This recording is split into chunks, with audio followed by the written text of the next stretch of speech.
One sentence changed everything. Spoken casually, meant to sound authoritative, it instantly exposed a gap between power and people that Britain has been feeling for years. In seconds, Sadiq Khan stopped talking to the public and started talking about them, and that's when the backlash exploded.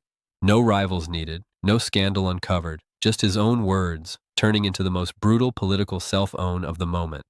Stay with this, because what happened next says far more about British politics than anyone expected. This was not a case of opposition digging up old statements or journalists uncovering hidden documents. This was something far more damaging in modern politics. It was a self-inflicted wound, broadcast in real time, replayed endlessly, and judged by millions of ordinary British people who felt the message was aimed directly at them. What was meant to sound assertive came across as dismissive. What was meant to frame a problem sounded like blame. And once that perception took hold, there was no easy way back. As the clip circulated, people didn't pause to analyze policy nuance. They reacted emotionally, and that reaction was anger. Viewers heard a mayor who appeared to be talking down to the very people he is supposed to represent. Workers commuting through overcrowded transport systems, families struggling with rent, energy bills, and food prices, pensioners watching every pound. Instead of recognition of those pressures, many felt they heard criticism wrapped in authority. Social media became the courtroom, and the judgment was harsh. Comment sections filled with messages from people who said they had voted for him before and now felt embarrassed. Others said the comment confirmed what they had suspected for years, that political leaders live in a bubble far removed from daily reality. Even those who tried to defend him struggled to explain the tone, and tone in politics is often everything. The phrase political self-own began trending for a reason. There was no spin strong enough to reverse the immediate impact. Every replay made it worse. Every attempt to contextualize it only reminded people of how it sounded the first time. Critics didn't need to exaggerate or editorialize. They simply pressed play and let the words speak for themselves. What made this moment especially damaging was who it came from.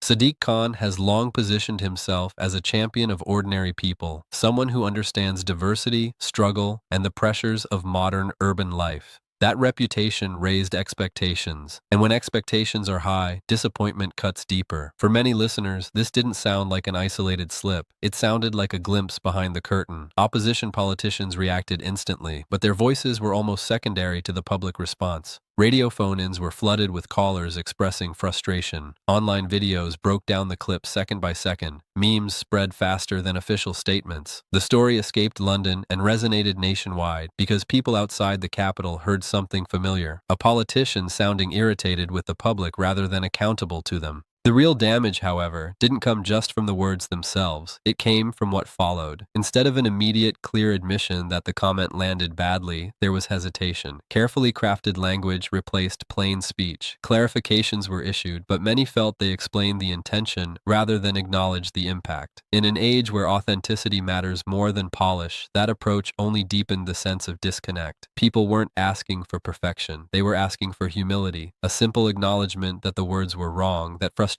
should never be aimed at citizens, would have gone a long way. Instead, the response felt distant, almost managerial, as if the problem was perception rather than substance. That perception hardened quickly. The timing made everything worse. Britain is in a tense moment. Living costs remain high, public services are stretched, trust in institutions is fragile. In that environment, patience is thin and sensitivity is crucial. Any hint that leaders see the public as a problem rather than partners becomes explosive. This comment landed like fuel on an already burning fire. Supporters argued that the remark was taken out of context, that critics were weaponizing a fragment of a longer discussion. And context does matter, but modern politics doesn't operate in long transcripts. It operates in clips, headlines, and emotional reactions. Once a phrase captures the public mood, explanations rarely catch up. Analysts quickly pointed out that this was a textbook example of how power can undermine itself. No scandal was required, no adversary needed. The damage came entirely from within. One poorly framed thought undid weeks of carefully managed messaging. And because it was unscripted enough to feel genuine, it carried even more weight. For many voters, this moment reinforced a growing belief that politicians often speak about the public as if they are obstacles to be managed rather than people to be served. That belief didn't begin with this clip, but the clip seemed to confirm it, and confirmation bias is powerful. Once people feel validated in their skepticism, winning them back becomes extremely difficult.